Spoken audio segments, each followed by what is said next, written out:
I would imagine that none of your neighbors know about Uzbekistan or even No. Central Asia. No. And you haven't been here for that long, right? You No. said a couple of years. What brought you here to this part of America? Well, we were living in upstate New York at the time, and I really wanted I didn't want to do the winters anymore, and I wanted a state at the time that was blue, but not high taxes. So this was at the time the most southern blue state near water. I see. Those were the criteria. And would you say that that's what brings people here? Because yes. A lot of people here are from DC. They're retirees from DC. A lot of them were federal government employees. So they come here. It's about a 2.5 hour drive. Some people have a dual existence. They'll live here on weekends and work in DC or Richmond or some Fredericksburg, but mostly DC. So this would be considered a tiny village, right? Yes, it is. I mean, it's a township, and I saw that it has a bit more than 1,000 people living here. Yeah. Which you wouldn't see because they're almost all on the water. Yeah, it's all spread out, but it's very serene here. It's a perfect place to write. Yes. You know, it's a perfect place for creative people. Yeah. For sure, and it must be quite a change after nearly 3 months in Uzbekistan, right? Yes. Where were you before you traveled to the region? Where were you based at, or what were you doing before the Fulbright program that you're on now? So mostly I was writing. I was working on my third book, and now I'm working on my fourth book. And you know, I had during COVID, right before COVID, my husband was a Fulbright scholar in Ukraine. And I had been a Fulbright scholar in Ukraine previously. And so during COVID, we had to leave. And that's when we decided to move here. We made that decision. So we would only been here, I don't know. I was supposed to be in Uzbekistan in September of 2020. But because of COVID, we got delayed and delayed and delayed. And actually the delay actually helped because it took 9 months to get or thereabouts, to get my visa. I've known Fulbright professors who went to the region, specifically to Uzbekistan, to teach journalism, to train journalists. But just the research-based fellowship is quite interesting. I was the first to be able to do this particular program in Central Asia. Essentially, with this program, you pick 3 countries in Central Asia, and that could be India, Pakistan, a whole bunch of other things. So Central and South Asia. Yeah, okay. Central and South Asia, and most people pick those countries. I picked the countries I picked because I've been doing this research on post-Soviet journalism for 5 years. So these were some of the countries I had not been in. In fact, I could not get in previously into Uzbekistan on my own to do this. So that's one of the reasons why I wanted to do the Fulbright. Previously, I was a Fulbright scholar in Ukraine, and I taught investigative reporting at Kyiv Mohyla. And my students and the people I worked with there in Ukraine are the ones who are covering the war right now. My students for the last 3 months have been sending me texts from bunkers.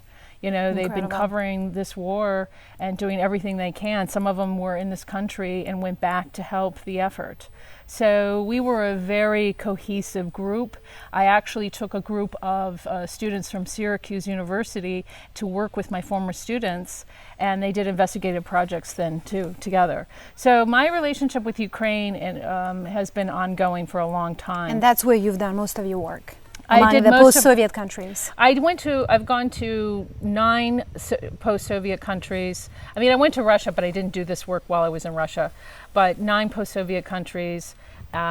Most of it was in Ukraine. I spent most of the time in Ukraine, but Ukraine has more documented deaths. I mean, Ukraine has 50, since 1991, Ukraine has had 50 journalists who have been killed.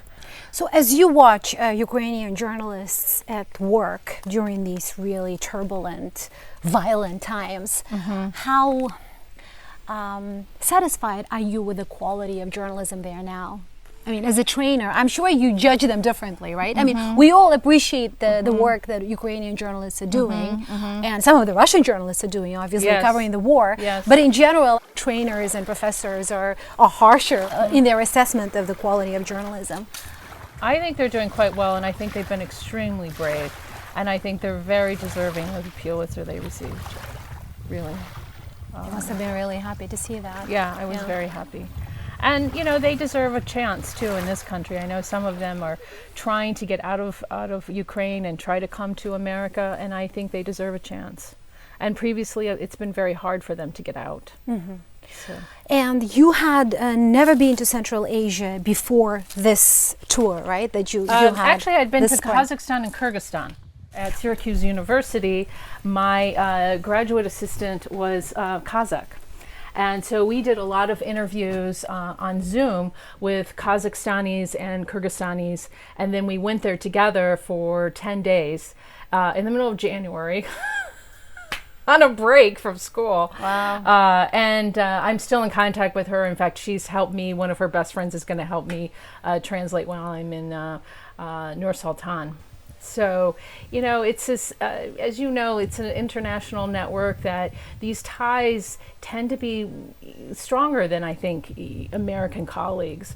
When you form these ties with people under, you know, not regular circumstances, people understand that it's very difficult to travel in some of these countries, and it's very difficult to get people to open up to you and tell you, especially the kinds of stories that I go after, which is, you know, journalists who have been retaliated against, you know, punished for telling the truth, you know, imprisoned, persecuted in many ways, in their families. So that's a really hard thing to talk about.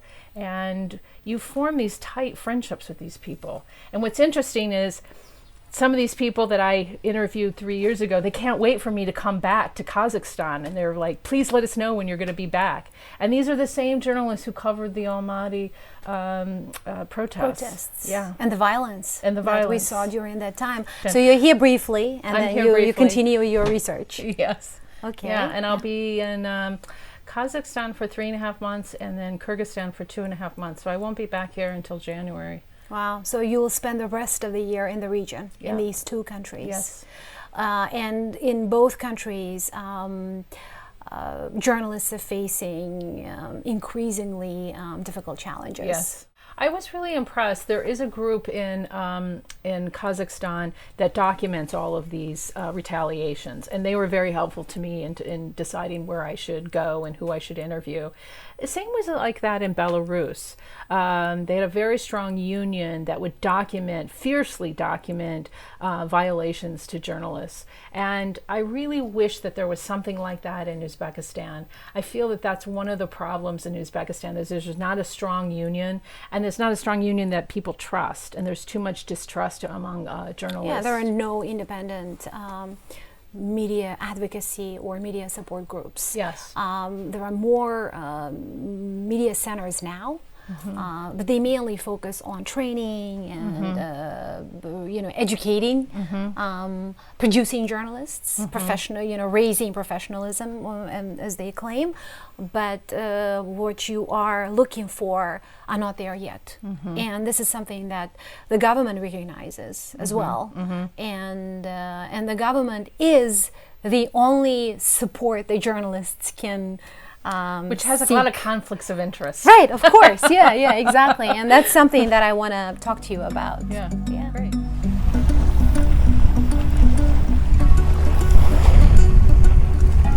Thank you. This is a beautiful house. Thank you.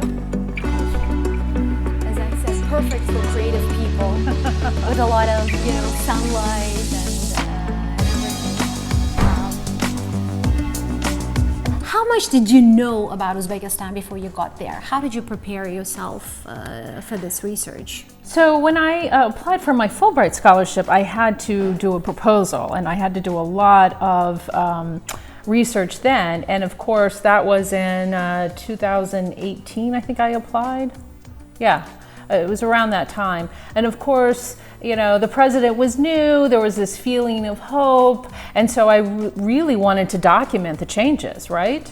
And then when I finally actually got to go, I did more research. Of course, the research from the time I was preparing my Fulbright scholarship to the time I was going was completely different. Things did not exactly turn out as people were hoping. Or as you expected. Or as I expected. So that was very interesting to me, and that made me really want to go even more.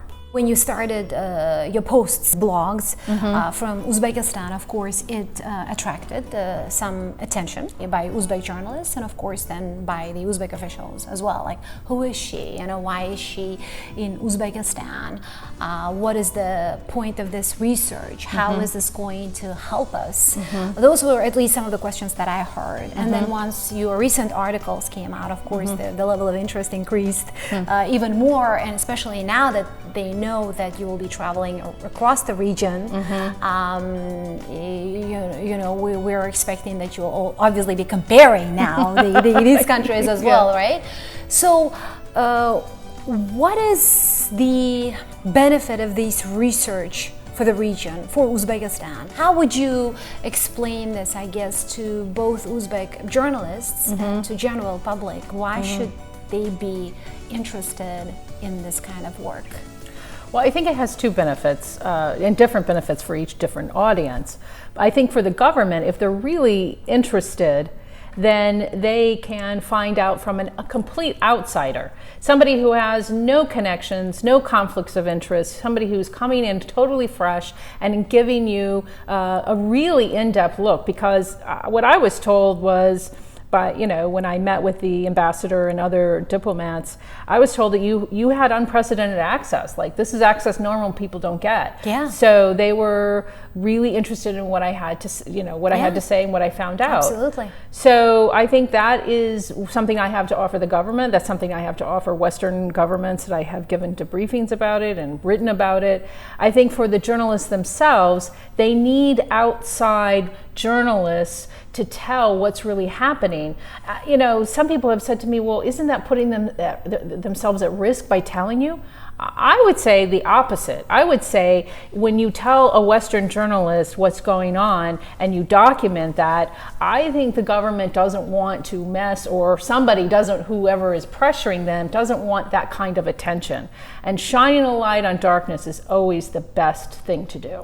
Two things that I heard from journalists who you talked to. First, they thought that this was quite therapeutic, that they could really open up to you. And they say that to us in my own conversations as well, that, as you said, they need people from the outside who are really interested, genuinely interested in media development in Uzbekistan and improving both the quality of journalism and the environment, to practice journalism. And secondly, of course, some of them were worried about the implications of these conversations. As much as they wanted to share their stories with you, they were also fearing for what could happen, afterwards. So far, I haven't personally heard from any of those journalists or about any of those journalists that they have faced any repercussions, and we will find out. Either. What I would say is that journalists in Uzbekistan have a lot more power than they're taking. There are no journalists in prison, which compared to a lot of other post-Soviet countries there are. There are obviously many in Russia, many in Belarus, several in Azerbaijan. I think that the journalists have a lot more power, and they're not taking advantage of that. And I think if you don't push the envelope and try to expand your ability to work as a journalist, it's going to contract. And I think that's what a lot of the self-censorship has done. It's contracting power for them. And I think that's why the bloggers are really pushing the envelope. They're the ones who are making the decisions about what is the government going to allow and what aren't they going to allow. I think even though it's uncomfortable, and I don't always agree with everything that Mr. Alamjanov said, but the one thing I do agree with him is no one's going to give you the gift of freedom of the press. They're not. And even if it's something that is legislated, and it's in the laws, you've got to every day push for that. Even in our own country, we have to keep pushing for that. It's not guaranteed even by the laws. Basically, what you're saying is that get the best out of what you have right now in that environment and be more daring, right? Yes. And try to overcome that fear and that Yes. self-censorship. You spent some time in various new media outlets of Uzbekistan, and I know that you established some contacts there as well, and I know that the staff also opened up about issues. You know, it's one thing to want to have free and independent media, but that doesn't always mean quality media, right? So there is that. So in Uzbekistan, there is a deep lack of independent, free media, and then a deep lack of quality content. Right. And there've been a lot of attention on training journalists. I mean, our own agency, USAGM, we've been training journalists and we've been trying to mentor them. But it's really up to the journalists in Uzbekistan to change the reality for themselves. These kind of programs that U.S. has been supporting, whether they are training programs or exchange programs or research programs, why should the Uzbek government support them as well? Well, I don't think it helps anybody's creativity or modernization or civilization to be closed. I mean, look at Turkmenistan. I mean, I don't think, or North Korea. I don't think that helps your country at all. It's having a diversity of opinions and creativity and inspiring creativity and inspiring interactions with the Western world and Western governments. I think that's only helping to inspire their own their own citizens. I mean, one of the things that I was so stunned with when people say, well, what did you think about Uzbekistan? Lovely country, history is amazing. I absolutely adored Bukhara and Samarkand and Khiva and actually Nukus and the Aral Sea. I mean, all of that was just, I would put it on par with Egypt, really I would. I mean, I just think that it's incredible. But I also think that, here is a country where it's the second highest in American lottery applicants, green card applicants. In the world. In the world. And I'm like, when I found this out, I was like, why? and then I was like, well, okay, there are very few Americans there. Honestly, I met two others, and one of them was the ambassador. Very few American tourists, by the way. Yeah, very few American tourists. It's not like America's close. So why would you have all these Uzbekistanis trying to get to America? I found that fascinating. And so I think having an exchange with Westerners, when I would be there and people would be telling me, oh, I really want to get to America. America's this amazing country. I'm like, really? Why? And I would really kind of probe that, just like I did in Ukraine, the same kinds of things. America is great, but Americans work really hard. And they're scattered, and their families are scattered. They don't have the same kinds of holidays. It's a different kind of, living arrangement than, say, in Uzbekistan, where it's a very tight, family-oriented kind of country, and there's lots of holidays, and there's this connection that goes, back centuries. So, I think it's good to have some real people coming from America to sort of dispel this myth that a lot of people have. I mean, this is exactly what people-to-people relationship is, right? I mean, that's something that we hear a lot from the diplomats of both countries. Right. And I know that you traveled through the regions, as you were just saying. So your travels throughout Uzbekistan were very educational, as you wrote about it. Stories from the Fergana Valley, and then from the western part of Uzbekistan. That's been actually quite open. They used to be called the forgotten parts of Uzbekistan. They're not, actually. There is more access to those parts of Uzbekistan now. There are more events there, media travel there a lot. So I was also really happy to see you there. And I know, I'm just looking at that hat, ethnic hat probably. Do you want to tell us the story behind that? Sure. Yeah.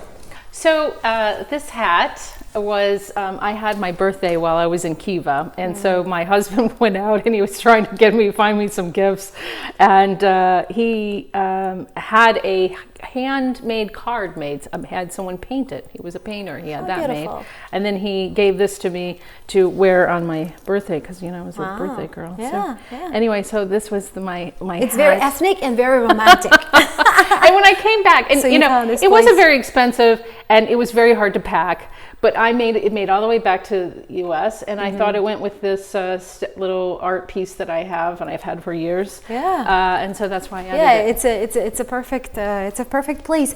So Uzbeks are very often disappointed that they know more about America than Americans know about their country. And I can't tell you how pissed off Uzbeks are when Uzbekistan is confused with Pakistan, for example, when they are asked where you're from and they say Right. Uzbekistan or Afghanistan, right? So how much would you say Uzbeks know about America? I think a lot of what they know from movies. Romanticized. It's a very version. romantic kind of notion about America.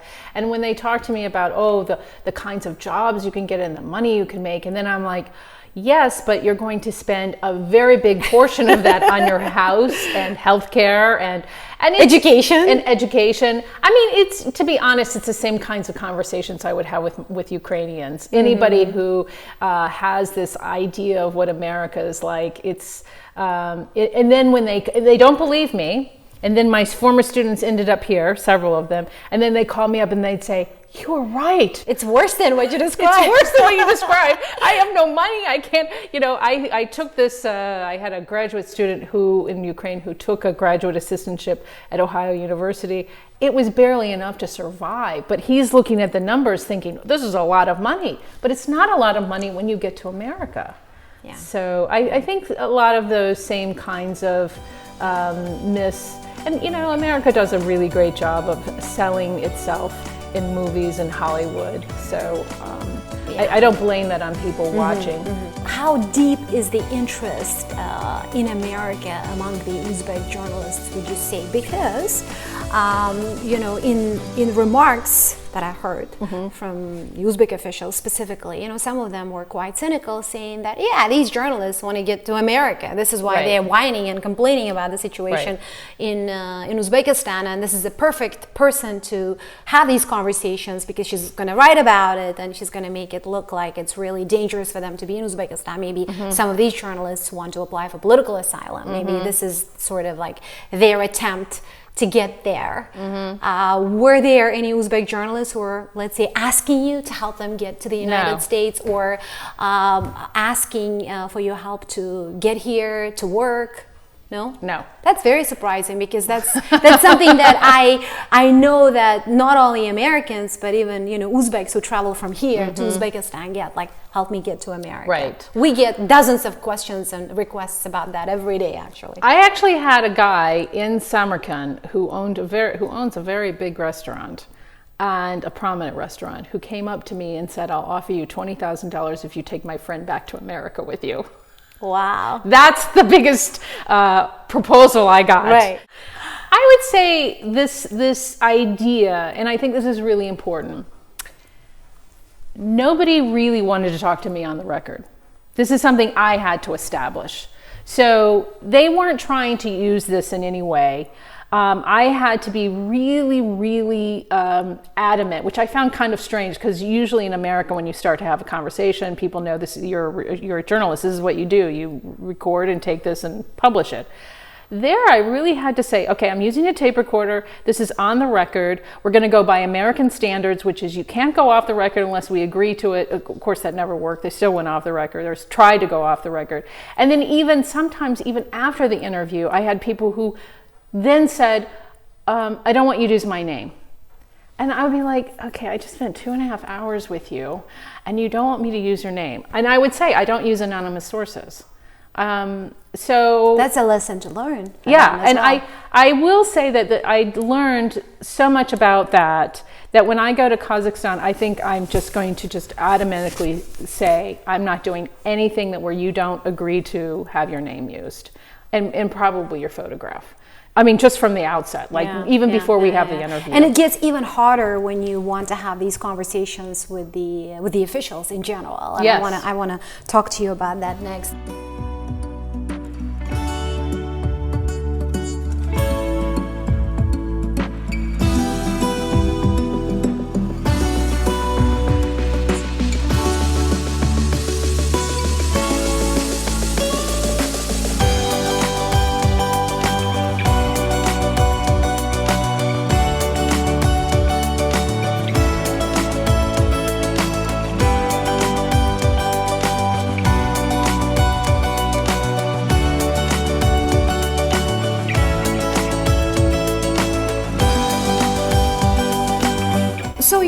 this difference between on the record and off the record conversations, that has been quite a journey in Uzbekistan as well. In our trainings, we really emphasize on that.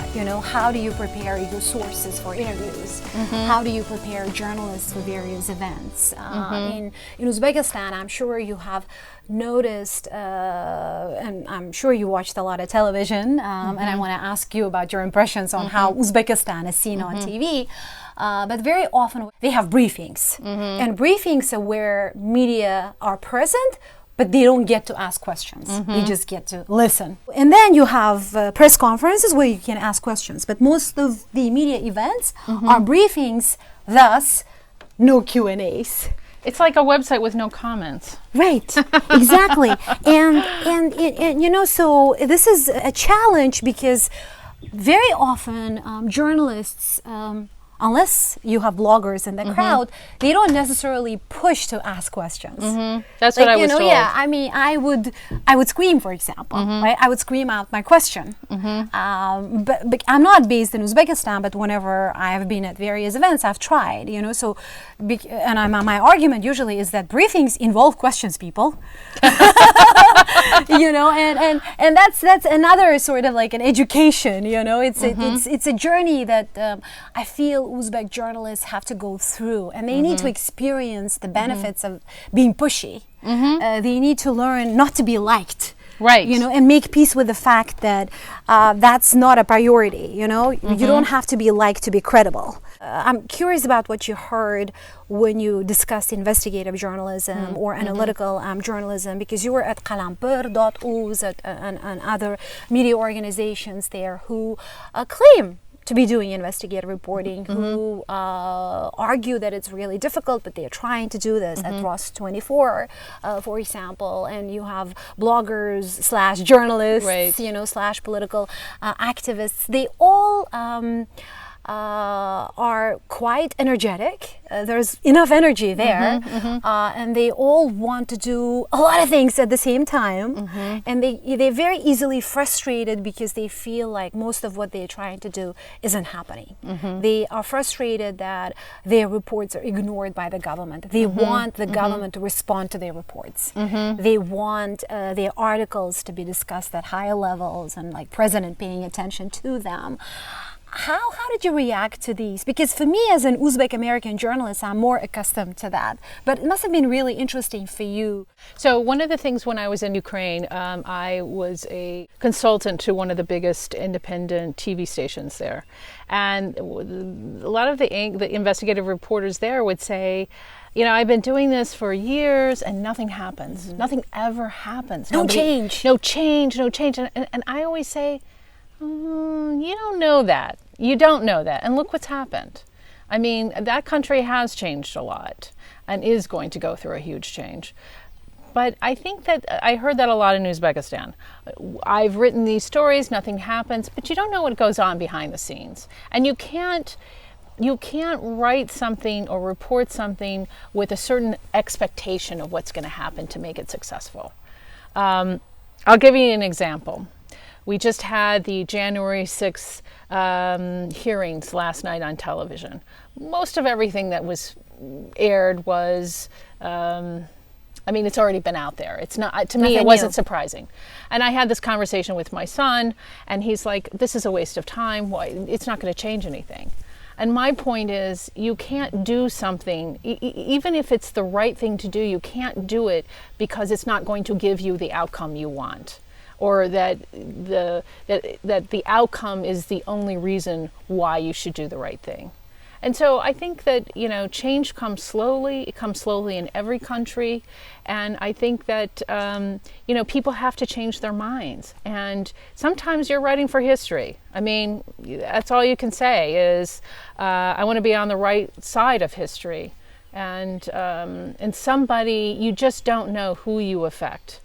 As difficult as it is to do journalism in Uzbekistan, and you've seen how corrupt the media environment is as well, and we've been reporting about this for years. A lot of what you see, especially on so-called new media outlets, are paid content actually, but that's not, the audience is not informed about that. They don't know what they're watching, right? And bloggers get paid for focusing on various issues. So it's like, and then journalists are at the same time, as you just also reported in your articles, they work for the government. They are party members. They are press agents. Officials, press agents. People who are doing anti-corruption work officially during the day. They go anchor Uzbek state television programs. I mean, there is a lot of conflict of interest in the Uzbek media, and the country is slowly starting to discuss that there is a long, very difficult road, because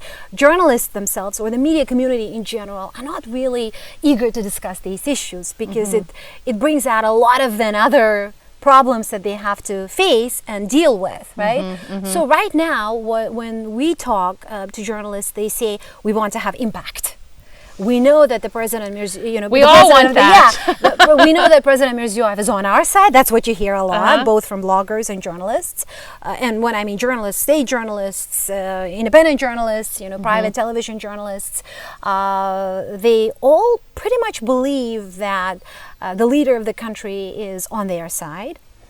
And as you also reported, they fear the security services, and that level of fear has grown a lot, especially for the last 2 years. They appreciate trainings, they appreciate exposure, especially to professionals like you, but they want their articles to be changing Uzbekistan on a daily basis, on a weekly basis. So you just talked about the way things are in the United States, and this country also has seen some steps backward in terms of media freedom, and its ratings has gone down. What are some of the common issues, including the eagerness for impact, that journalists here in the United States and in Uzbekistan, for example, have in common?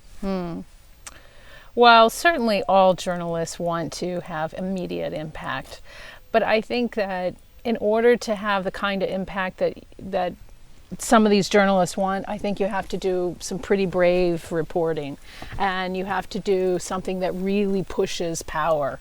That's when you're going to get reaction.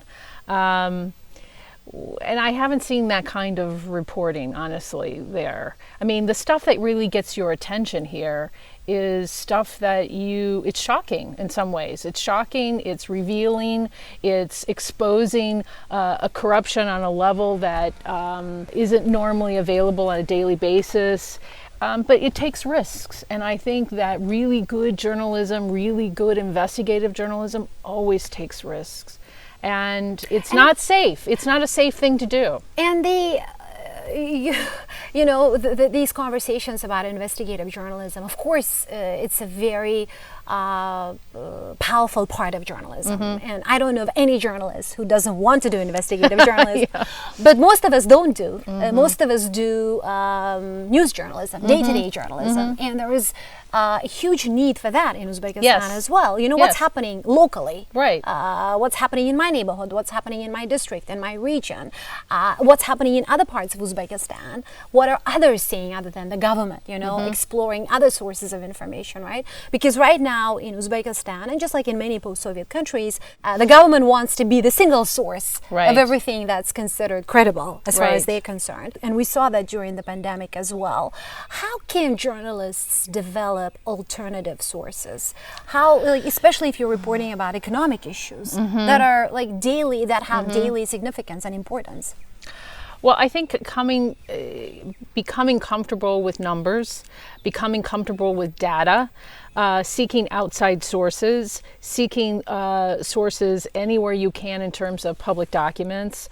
Before I agreed to do a column at Kalampir, I took a look at their ownership records. I mean, I wanted to know who was I. I wasn't working for them, even though they said I was working for them. I was a guest columnist. But were they forthcoming with the well, I know I got it from another source. I didn't tell them. I mean, and that's the thing is. So it involves research. It involves research. It also involves networking. You need to have a various and diverse group of people that you're helping, you're exchanging. Also it helps to have other journalists who you can go to and say, I need this document, where can I get it? And that's what I did. I need this document, where can I get it?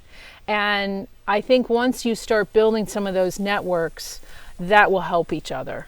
And that happens in other post-Soviet countries. It happens here. I mean, that's why we have the investigative reporters and editors. That's why we have a lot of other groups. You interacted mostly with Uzbek-speaking journalists, with mostly Uzbek journalists who do their work in the native languages there. Did you find that limiting in terms of your research? Like, what did you do to understand the day-to-day context and media content? Well, I would translate everything. Google Translator has a really nice, you can translate entire websites now. They've really upped their game on the translator. And that's what I would do. And also I would become friends with other journalists. I would read their blogs. I would translate their blogs. And essentially when I was going from one region to another region, I would make contacts, right? And these contacts would tell me what's going on. And so you build your own network. And that's what I was doing. And that's something I always do. I mean, that's how reporters work. And I think that that's something that some of the Uzbek journalists could learn too, is not just have sources in Tashkent, but have sources elsewhere where that you can know what's really going on and you can have help in pursuing other stories. They find it very hard to control the expression of their opinion. And this is, in many ways, a Soviet legacy. To be an impactful journalist, to be an effective journalist, they believe you have to have strong opinion on things. The more polarized you are, the more effective you are, they say. So, and they argue that this is their column or their view of the world. So they believe that journalists have to have very definitive outlook of the world, and that's how they educate and inform their audiences. You're not supposed to express your personal opinion as a journalist. Well, I think yes and no. I mean, look at how many opinion columns are in the New York Times or the Washington Post. Look at how many Pulitzers go to opinionated columns. Actually, there's a lot of opinionated columns, but what people didn't understand, that I found in Uzbekistan, was that they didn't understand that it's possible to be a journalist and write an opinion piece that's making an argument. And that argument is based on facts. It's not just their opinion. It's, and that's basically what investigative journalism is. It's analytical reporting. It's analyzing the data and making a case towards something. Very much like a lawsuit or what a lawyer would do in court. But that was not looked upon very highly. I mean, when I tried to write opinion columns in Uzbekistan, I mean, Kuala Lumpur said, that's a blog. And I said, no, it's my opinion based on all these interviews and all this data. Right. Blogs in Uzbekistan are what I call columns here. Yeah. But blogs are still in Uzbekistan personal opinions. Yes. It's about what I like, what I don't like, and who I dislike. And it's not based on data or documents or interviews. Yes, exactly. Yeah. So, and there's a difference. Right. So I like the for example, a blogger writes about the governor of Samarkand because he likes the governor. So, that's his personal view of the policies that are being executed or in place in Samarkand. But that blog won't have economic data. It won't have a variety of opinion. It won't have anything that is opposed to what he's saying. And you also have to wonder, why would a journalist like the governor so much? He would never have any criticism. And that makes you think, is he taking money for that blog? Who's paying for that blog? I mean, all these comments come up because it's one thing to have your opinion, but it's another thing to form an argument, which I think is different. But that kind of nuance doesn't really exist, I think, in Uzbekistan journalism. I mean, based on your time in Uzbekistan and based on what you have, learned so far, what would you advise to those journalists, to some of them at least, who want to get out of this Soviet legacy-based journalism, which believes that journalists' job is to highlight what the government is doing or to promote what the government is doing, because journalists are the voices of the state. At least that's how the government still wants them to work as. Right. And so how do you get out of that mentality? And then how do you really establish these clear parameters where you're a journalist? You should not express your personal opinion. If you write a column, that should be database, that should be fact-based, that should be research-based, and it should be fair and as objective as possible. Right. I know many journalists in Uzbekistan and across Central Asia who want to do that, but they still struggle, and their justification at the end of the day to what they end up doing on a daily basis is that, well, take all these factors, fear, self-censorship, various people influencing their work, and financial factors here. Right. It's good that somebody actually pays me outside of my work to do this story. Well, there's they that. have justifications for all of that. Yes. Well, I think they have to get outside of, they have to get outside the government as a source. Or at least the government spokespeople as source. They need to develop networks within the government. So, for example, I was only there 3 months, but I developed my own network inside the government, right? So I don't know if they were, prompts or whatever, but they were talking to me secretly. So, I think that you have to develop your network outside the spokespeople, outside the official press people, the official spokespeople. And I think it's about talking to normal people. It's talking to people who are the closest to whatever you're covering. It's talking to people on the ground. That takes a lot of work. It's easy to show up at a press conference and get that you don't have to work very hard. But it takes a lot of energy to go out and find real sources and develop these sources and to learn how to build a network.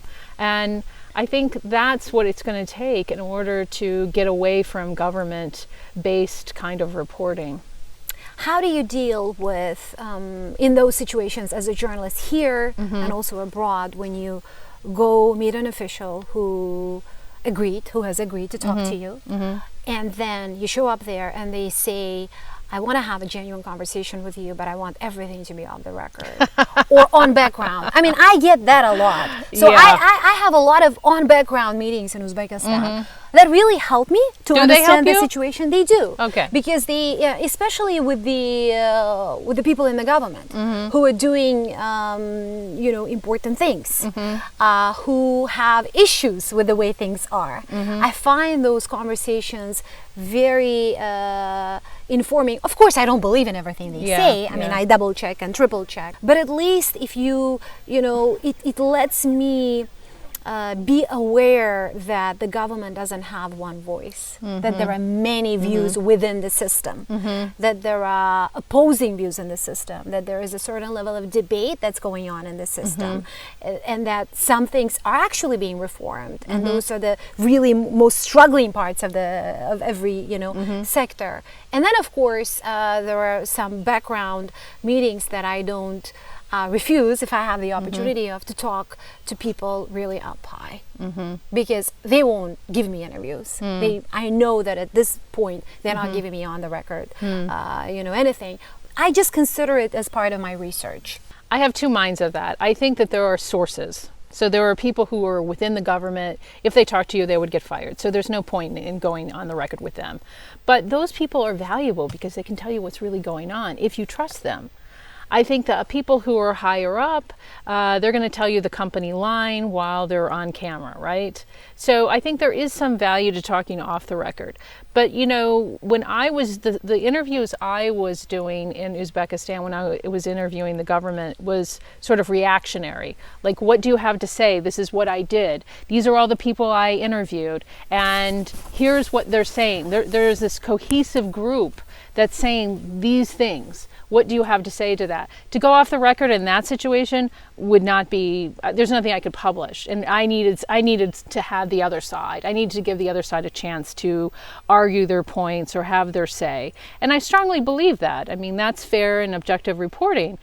they made fun of me at the agency for trying to get an interview with the state security services, and they seem to not understand that, well, I have 2 stories, 4,000 words about how horrible the state security services is. I think I need to have somebody from there. I need to really try to balance your story. To balance my story. Yeah, but the security services, I mean, when I saw your posts about this, the way you were challenging the Uzbek security services, I didn't personally believe that they would respond to you, but as journalists we always seek, right? I mean, it's our job to ask, right? Because they're the ones who are being highly criticized here.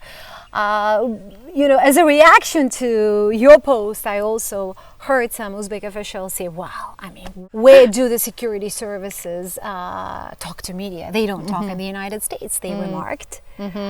Do security, U.S. intelligence services talk to media? So, yes, FBI, CIA, they have spokespeople. They would respond if you called them up. But here's the difference. If an Uzbek came here, and journalists, and went around interviewing people, the CIA would not follow them. That's the biggest difference. I was in Uzbekistan, and I was followed by the state security services. And you said pretty much everywhere, right? The places that were pretty obvious was in Fergana. That was probably the most obvious. How did you notice them? Did you see people following you actually, No. or were people telling you about this? People were telling me, and it came from multiple sources. So then that's why I believed it. And the people who told me said these are people who are regularly in contact with the state security services, and they said this is above what normally they inquire about. So this is not your normal kind of inquiry. These are really specific questions and constant and kind of fearful. Yeah. What is this American journalist doing here? Yeah. What is she doing? Who's she talking to? Who's her translator? What is she talking about? What is she talking about? What did you tell her? That kind of stuff. And I mean, it was very interesting then that these people who were getting calls, let's say from the security services, or who were being contacted by them, were actually not hiding this from you. They were not afraid to share this information. I was kind of shocked by that. So I found that very interesting, and it made me feel a bit skeptical. I mean, suspicious. Yeah. I also told you then, I was like, do you really trust these people? Right?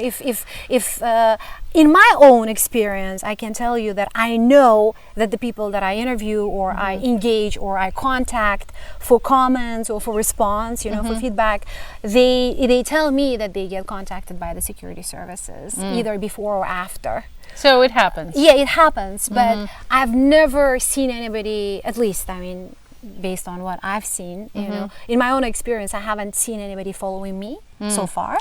I did not see anybody follow me, compared to, say, Belarus. In Belarus, the KGB are very prominent. They want you to see them. They make a point of making you see them. When we would go cover protests, they would be out there filming us. They also filmed the other journalists. They do that normally. When I would interview journalists who they were following, they made it a point to, I mean, if you go to a restaurant and there's a guy sitting across from you, there's nothing on his table, and he's just sitting there staring at you, you can assume that guy is... You're being followed. But you didn't have that experience in Uzbekistan. No, I didn't have that experience. And you felt safe, let's say, at the hotels you stayed? I felt safe. I would say that when the first time this happened to me, I felt a little paranoid. And I started to feel, it was very meta. It was like people were telling me they're being followed, and they're telling me that they're followed by the SSS, and they're paranoid about this. And then I'm getting paranoid because the SSS is following me, and I'm wondering, well, are they following them too? And what's happening? Any bloggers and journalists who canceled their meetings or conversations with you because of this? Where? I had a couple in Fergana, and I had a couple in Nukus who canceled, and a couple of them specifically said because of the SSS, and a couple of them said because of Kuala Lumpur. They didn't want to, they said, oh, you work for Kuala Lumpur? And I'm like, no, I don't. So I think so the fact that they thought that you were affiliated with them stopped them. Yeah. Huh. Which I didn't quite understand, but I tried to explain, what the situation was, but they didn't believe me. So then I was like, okay, well, I don't know how to prove to you that I don't work for them. So you had to deal with the inner conflict of the Uzbek media. How much interest is there in your research here in the United States? You've been back now for a few days. Have you gotten any feedback from the interested American parties, let's say from organizations maybe, or from officials about your work and time in Uzbekistan? Well, I did try to, I pitched the story to several media outlets, Western media outlets, that weren't covering Uzbekistan. So say Columbia Journalism Review, not interested.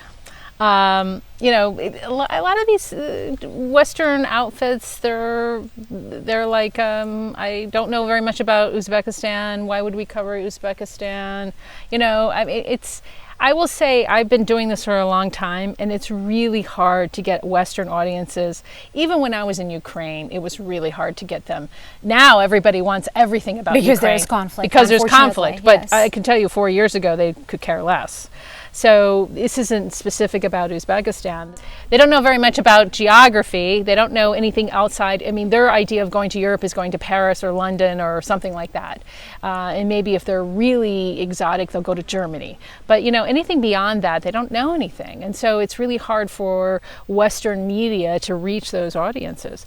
I have, however, pitched several travel stories because I think one way to reach a Western audience is through travel. And I learned that pretty early on in Ukraine. I couldn't get, initially I couldn't get anybody interested in Ukrainian reforms or Ukrainian media. But I did Chernobyl, and everybody was interested in Chernobyl, But then afterwards, some interest came. So I think sometimes through travel, you can get people interested in a country or get them to know about a country. So that's kind of what I've been doing. But in Washington, where you have, several think tanks who focus on Central Asia, you have a Central Asianist community within Washington, and there haven't really been many American journalists spending this much time in that part of the world. Well, the ambassador asked me to brief him, and I briefed him for an hour and a half, which is quite a bit of time to about your findings. Yes, about my findings. And then he asked me to meet with other diplomats. So before I left Tashkent, I met with the EU, Germany, France, and Great Britain. And they were very interested. They asked a lot of questions. We had a really engaging discussion. So there are people who are interested and engaged about what's going on. In Uzbekistan and in Kazakhstan, for years, I have had journalists who are pretty good at what they do there, asking me to help them to get published in the Western media or Uzbek channels now. They want their reports to be broadcast on CNN or on NBC or even on Fox, because they know of Fox. And I tell them that it has to be very, very relevant. Yeah. And most of the time, these news outlets, including ourselves, we want to produce our own stories. When I was in Kazakhstan a few years ago, I tried to get stories published about Kazakhstan, and they weren't interested. And then Almaty happened with the protests, and then everybody was interested. It's almost like you have to have something there that the American public or American media understand. When I was a professor of journalism, one of the things we always talk about is every reader, every viewer is narcissistic, and you have to make that story in some way about them. And it's really hard sometimes to make that connection.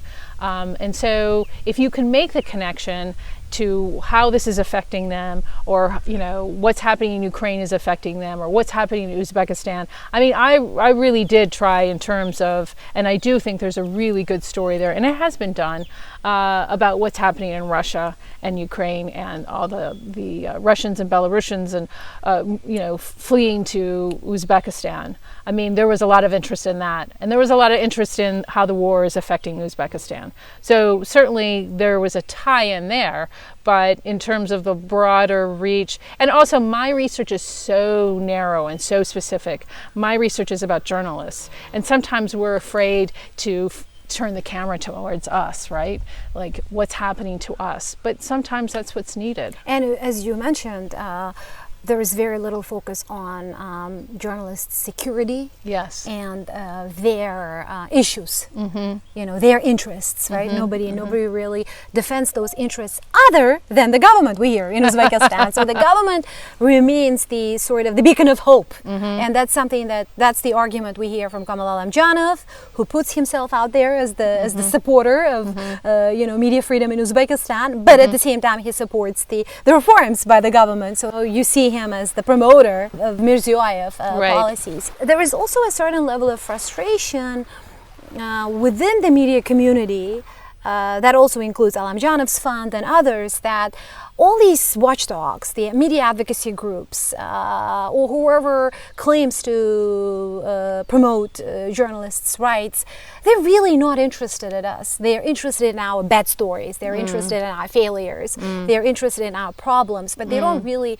want to have constructive conversations with us. They don't help us to improve the situation. They come, they criticize, they write a couple of, critical reports, and they kind of earn their own credibility through those kinds of stories, but they're not really interested in helping us. There is this deep level of distrust. That's true. Is it true?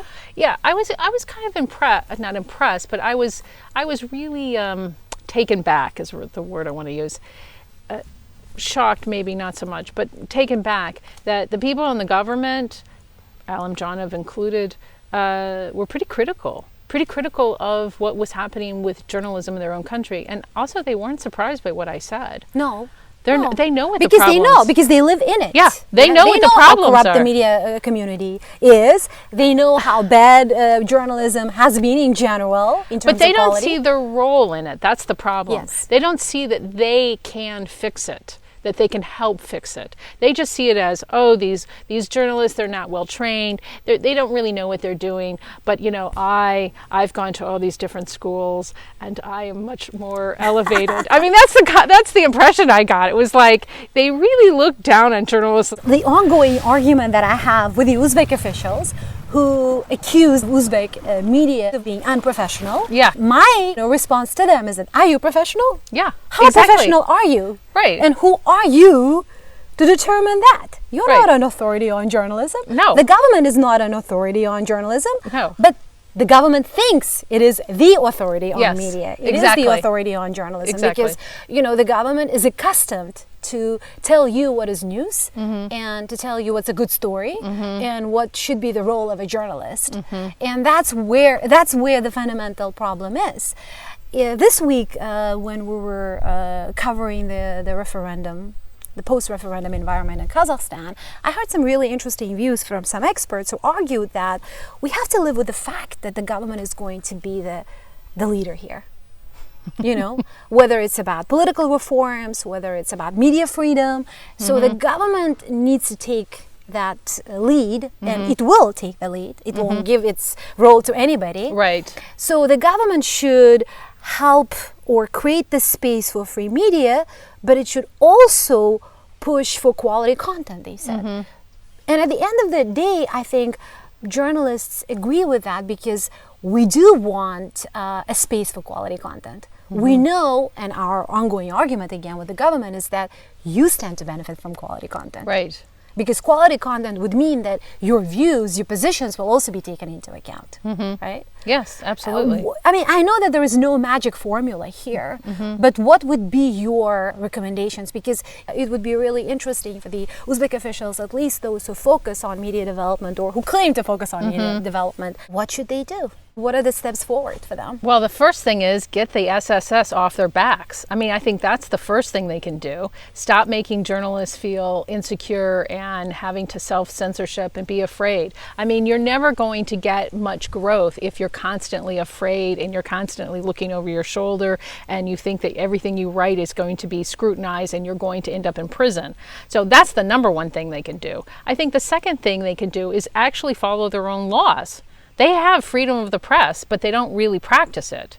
I think that some of the bloggers, they make this distinction between, who's a journalist and who's a blogger, and we don't protect the bloggers. Is that an important conversation to have right now? It is a really important conversation, because there are a lot of journalists who are trained that I interviewed who can't work as journalists because they write critical things. So they end up blogging. There are a lot of bloggers who are doing a lot of good things, a lot of good work, and they need training. So what I would suggest, instead of kicking everybody out of the fold, deal with reality. The reality in Uzbekistan is that you have a lot of bloggers who are getting a lot more attention than the journalists. Why not train them? Why not offer training programs for the bloggers? Why not incorporate them into the fold and give them protection and security? And, they can see where this country is going. You can stand around and say, those people aren't legitimate, but most of the people are reading them and watching them.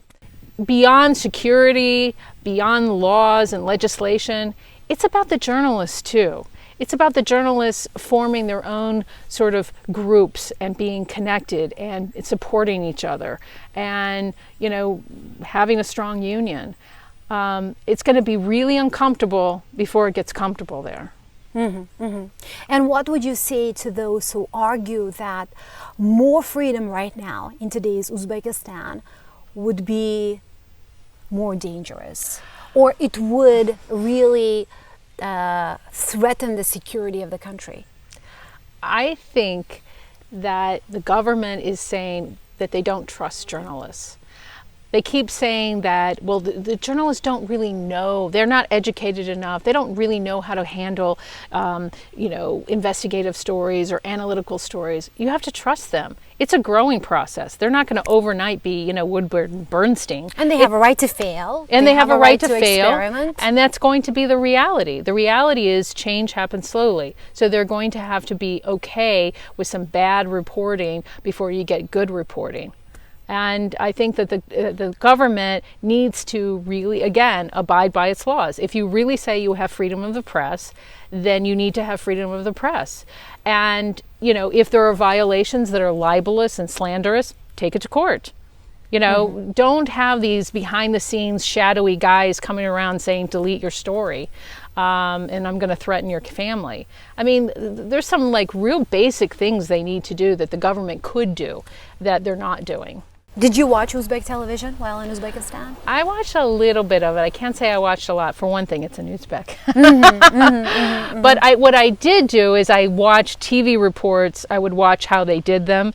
And it actually reminded me of the Ukrainian reports. Yeah? Yeah. It's like this, I could equate to old Soviet kind of very dramatic and lots of music. Yes. And high volume. High volume and the camera's gonna, it seems very dramatic. Whereas, and that's what I was doing in Ukraine when I was consulting, is to try to tone that down and tell, the journalists there, you want something that's a little more objective, not so over the top.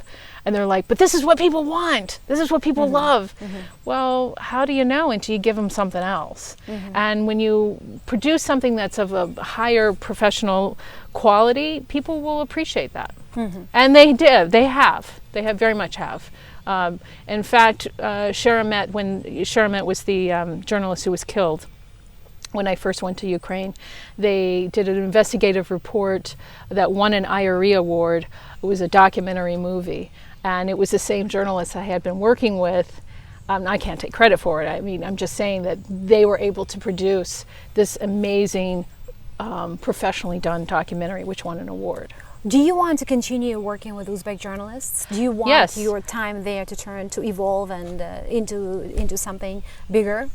Well, I can tell you that as a Fulbrighter, I can go back as a specialist.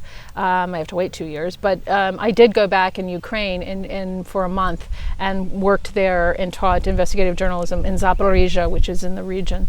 I am totally willing to go back to Uzbekistan and do training and work with them to do investigative reports or just, something more analytical. For sure.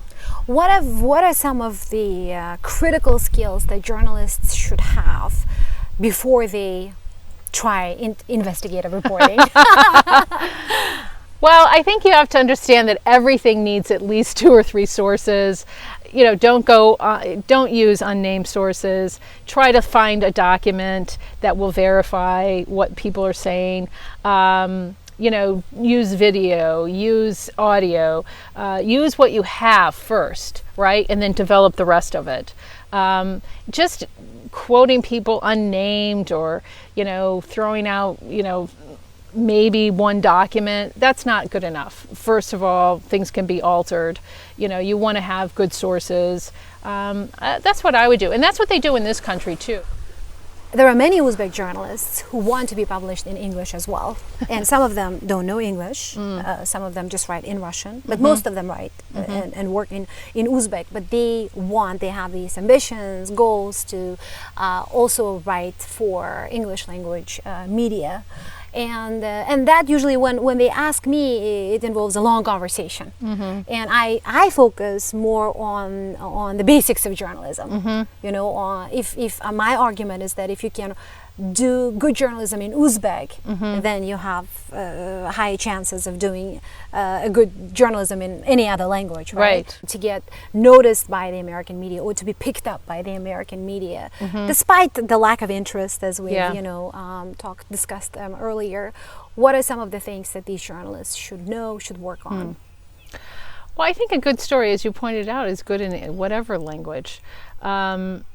I think trying to develop there are publications that cover Central Asia specifically. I would get to know some of those editors. I would agree to write some short pieces. I mean, this is what we do in America, right? When we try to encourage someone to freelance. You start small. I would try to develop some relationships with some of these editors. And when something's happening, offer to cover it, pitch story ideas, get noticed. That's the biggest thing, is to get on someone's radar. It's going to be a little hard if you don't know a lot of English, but I have to say a lot of the journalists I met, they are learning. They're learning English, and they know enough that they could probably write a story with a little bit of help, right? So especially if it's a short story. So start out that way. That's what I would do. A lot of reporters start out as stringers. And for your audience, that means, helping an established reporter and then learning the ropes from them and then filling in those shoes. I know that you're getting ready to go to a book festival, right? Yes. And I'm sure you'll be discussing your time in Central Asia there. Yes, probably. Yeah. And what would you say, let's say, this will be a mainly American crowd, right? This is all American, yeah. So how would you briefly describe them, the situation or the media environment in Uzbekistan, if they were to ask you about this? Honestly, I would say they're repressed. I would say that that's your verdict. My feeling is that the journalists in Uzbekistan are repressed. I feel that. Are they as repressed as, say, Russia? No. Do they have a lot more freedom than they're actually taking advantage of? Yes. There are no journalists in prison, remember? The president is on your side, remember? So they have a lot more resources than they're using. I would say that, it's a country that's only really had a technically free press for 4 years. I mean, they're in their infancy. I would say that the country has a lot to offer someone in America. I would probably also try to say it's a beautiful country, so much history, that we should be covering it. We should be there. The American media. Yeah, and for sure. And I think, and also its connection to Afghanistan. What's interesting to me is that we've covered Afghanistan for so long, honestly. And yet Uzbekistan has very rarely come into just the north picture. of Afghanistan. Yeah, I think that because it's so close in its proximity to Afghanistan, I think there's a lot of coverage that, you may not feel safe going to Afghanistan, but there are things about Afghanistan and the region you could learn from Uzbekistan. From Uzbekistan, definitely. And those who've been, following your work there, again, I'm going to go back to the Uzbek officials, who some of them even wrote this on Facebook and on Telegram even. things are not as good as we want them to be in Uzbekistan, but compared to, let's say, to 2016, things are much better. And this is the best. This is a very widespread argument, by the way, within the official Uzbekistan. I got it several times. So this is the best we can do right now. And if Cheryl Reed came to Uzbekistan in 2016, she wouldn't be able to enter. Now she's here. She's, roaming the country. She's talking to both critical and not so critical journalists, and we're fine with that. So, we know that we have all these challenges. We need to work on this, but things are not as bad as the international community sometimes describes. But at the end of the day, I tell them that it's the media community who should have the say on this, because they're the ones who are in it, right? Who are the people, who are the most credible, I guess, sources of information when it comes to media freedom in any country? It's not just journalists, right? Well, I always try to, there's a circle that I always form.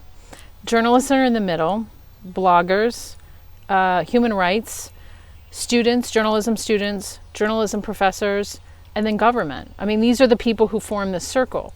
And I think that once you interview all those people and you get a sense from all those people, it's kind of a closed circle. It's 360, right?